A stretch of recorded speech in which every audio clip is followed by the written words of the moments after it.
Hello friends, आज हम थोड़ा सा मैनिफेस्टेशन के बारे में बात करेंगे और मैं मैनिफेस्टेशन के बारे में आपको एक लाइव एग्जांपल के थ्रू एग्जांपल को समझाने की कोशिश करूंगा।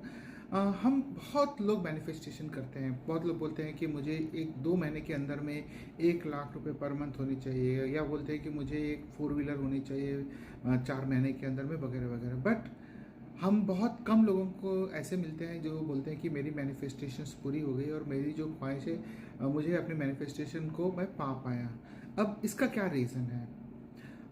मैनिफेस्टेशन, ये समझने की कोशिश करिएगा। मैनिफेस्टेशन हम जब भी करते हैं तो इसमें दो चीज़ें बहुत ज़रूरी है, दो इंग्रेडिएंट्स होना बहुत ज़रूरी है। और पहला इंग्रेडिएंट है, वो है आपकी इंटेंशन। आप जिस इंटेंशन के साथ वो मैनिफेस्टेशन कर रहे हो वो सही होना चाहिए। वो कभी भी सेल्फिश रीज़न नहीं होना चाहिए, सेल्फिश नहीं होना चाहिए। वो should be for a bigger cause of the society, betterment of the other people, betterment of the universe. So intention बहुत सही होना चाहिए। और दूसरा, इस इंटेंशन में, इस मैनिफेस्टेशन में आपकी इंटेंसिटी बहुत होनी चाहिए।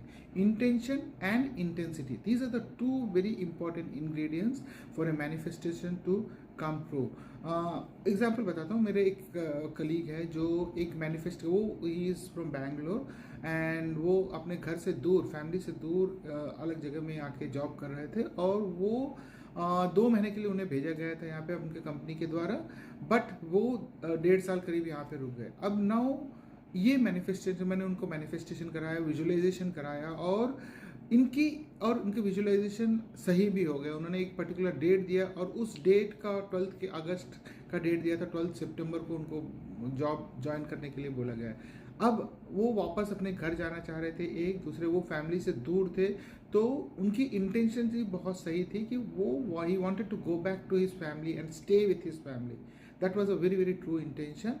एंड दूसरा, उसकी इंटेंसिटी भी बहुत ज़्यादा थी। इंटेंसिटी इसलिए बहुत ज़्यादा थी because he was actually getting away, being away from his family was a pain for him.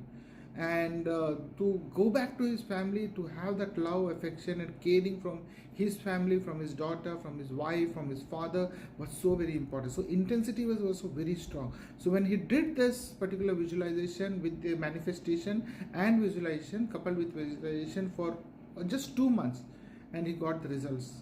सो कहने का मतलब है कि मैनिफेस्टेशन आपका सक्सेसफुल तभी होगा जब आप इसमें 2 इंग्रेडिएंट्स ये करोगे। सबसे पहले आपकी इंटेंशन सही होनी चाहिए।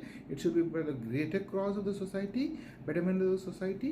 And two, it should be have that great intensity from inside. वो इंटेंसिटी अंदर से आनी चाहिए कि हाँ, मुझे ये किसी भी हालत में गोल पाना है या मेरी मैनिफेस्टेशन पूरा होना है। I hope I am able to convey my message to you कि मैनिफेस्टेशन किस तरह से करना चाहिए। अगर आपको लगता है कि इससे भी कुछ ज़्यादा चाहिए, किस तरह से विजुअलाइजेशन करना चाहिए, उसमें क्या क्या होना चाहिए, तो kindly DM to me and I will try to answer to your queries. And अगर अभी तक आपने मेरे चैनल को सब्सक्राइब नहीं किया तो काइंडली सब्सक्राइब कर लीजिए, because I try to give as much of information as possible. Because मेरी एक ही उद्देश्य है कि आपके लाइफ को मैं अच्छा बनाऊं, आपको हेल्दी बनाऊं, आपको हैप्पी बनाऊं, so that you lead a very happy, healthy and successful life. Take care of yourself till my next video.